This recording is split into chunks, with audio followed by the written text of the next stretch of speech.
Iki ni ikiganiro wari uzi ko igihe kimwe higeze gutera icyorezo gitataye mu miryango zose. Icyo cyorezo akenshi ibyihebe bikunze gushimuta abakobwa bikabajyana mu ngeso uburaya, ubwicanyi n'ubusambanyi. Muri 2007 higeze gutera icyorezo kijyana n'abakobwa b'indaya, cyane cyane abari bafite imyaka hasi y'imyaka 9, kuko kenshi nibo bashimutaga.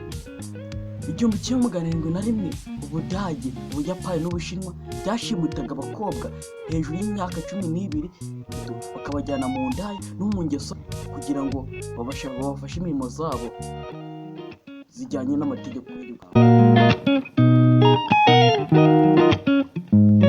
Igihe kandi bari kumwe n'abo bakobwa kabacuruza, ushaka umukobwa aramusanga aha ngaha kugira ngo babashe kubona amafaranga, kandi izo ni ingeso mbi zitemewe n'amategeko ku isi.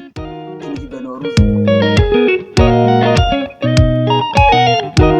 ku mpera z'isi zose, ibihugu byose akenshi bikunzwe gushimuta abakobwa. Niyo mpamvu usanga abakobwa mu mazi abakunze gutembera cyane bakajya mu ntara, mu mijyi, mu tukabari no mu tujyi tw'impande n'impande.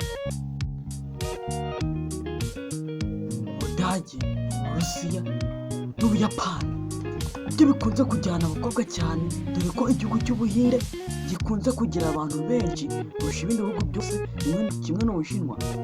Niyo mpamvu usanga bavuga ati itegeko ry'abo ba minisitiri bo baba bapanze gati kugira ngo batazaza bashimuta abakobwa cyane, niho bagiye gushyiraho abashinzwe umutekano bo mu muhanda ariko bambaye gisivile kugira ngo ibintu bijye biragenda neza. Gushimuta abakobwa cyane cyane no mu Buhinde nibyo bikunze kujyana abantu bose, bigatuma batajya no mu muhanda, dore ko basigaye bashimuta n'abagore. Iki ni ikiganiro uzi ko dukomeje kubashimira ko mukomeza kugitega amatwi. Regis ndabashimiye.